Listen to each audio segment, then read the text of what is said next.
Tijuca. Em tupi significa brejo, pântano, lodaçal, terreno úmido. Logo, Tijuca. A região da Tijuca começou a ser ocupada ainda no século XVI pelos jesuítas que introduziram aqui na região o cultivo da cana-de-açúcar. E também no século XVI, os jesuítas construíram uma pequena capela, que seria a primeira construção da região, que se transformou numa grande igreja do bairro, que é a Igreja de São Francisco Xavier, onde eu fui batizado num dia de Natal. Eu sou o Eduardo Coelho, sou professor de História e sou tijucano e estou aqui na Praça Sans Pena celebrando os 265 anos de muita história desse bairro maravilhoso que é a Tijuca.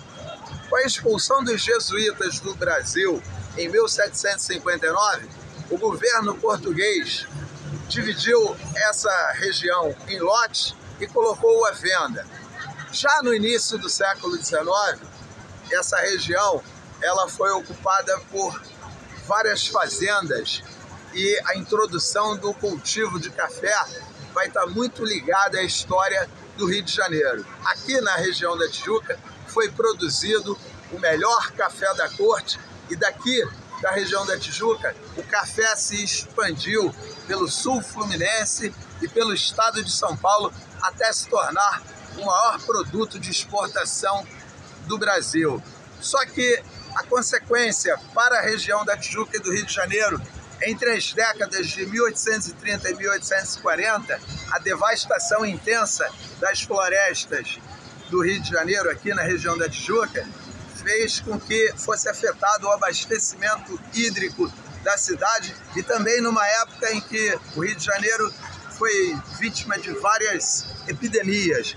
Por isso, em 1861, o imperador Dom Pedro II ordenou que fosse iniciado o processo de reflorestamento da floresta da Tijuca, que é um dos orgulhos não só dos cariocas, mas principalmente dos tijucanos. Com toda essa história do café, esses morros do maciço da Tijuca, eles também seriam costumeiramente usados como refúgio dos negros que lutavam pela sua liberdade e que resistiam à opressão. E essas regiões foram ocupadas em formas de quilombos. E ainda na década de 1880, na primeira metade da década, antes da abolição da escravatura, a região onde hoje temos o Morro do Salgueiro, ela já começa a ser ocupada territorialmente, geograficamente. Então, o que podemos concluir é que o Salgueiro é efetivamente a primeira favela do Rio de Janeiro. E as favelas da Tijuca, como também o Morro do Borel e o Morro da Formiga, também estão entre as mais antigas.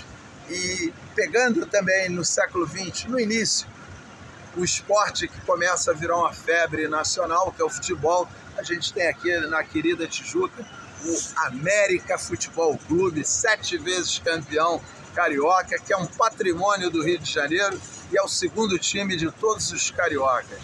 Então a gente tem nessa cultura toda efervescente de batucada pelas escolas de samba, que são 3, o Salgueiro, que é a junção de várias escolas, do Morro do Salgueiro, você tem a Império da Tijuca, do Morro da Formiga, e a Unidos da Tijuca, do Morro do Borel. Morro do Borel que teve a primeira associação de moradores, que foi a União dos Trabalhadores Favelados, criada em 1952. Então toda essa cultura esportiva, de samba, de música, brotou dessa região da Tijuca, figuras expoentes da cultura brasileira, como Tom Jobim, que nasce na Tijuca, depois que vai para Ipanema, mas nasce na Tijuca. Milton Nascimento, que vive seus 2 primeiros anos de vida aqui no sobrado da Conde de Bonfim.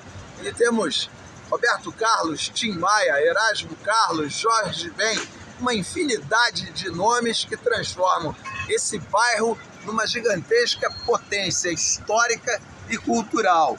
Ninguém melhor do que o tijucano para defender o seu bairro. Num ano como esse de eleição, é muito comum que apareçam pessoas querendo elogiar a Tijuca, mas o tijucano, ele defende como ninguém, seja o tijucano de esquerda ou de direita, na hora de defender a Tijuca, todos estão unidos para defender a Tijuca e ninguém melhor do que o próprio tijucano para enaltecer o seu bairro, que é um bairro querido por todos os cariocas, e a gente está aqui na Sans Penas celebrando toda essa história. Por isso, viva a Tijuca, viva o povo tijucano e viva o Rio de Janeiro.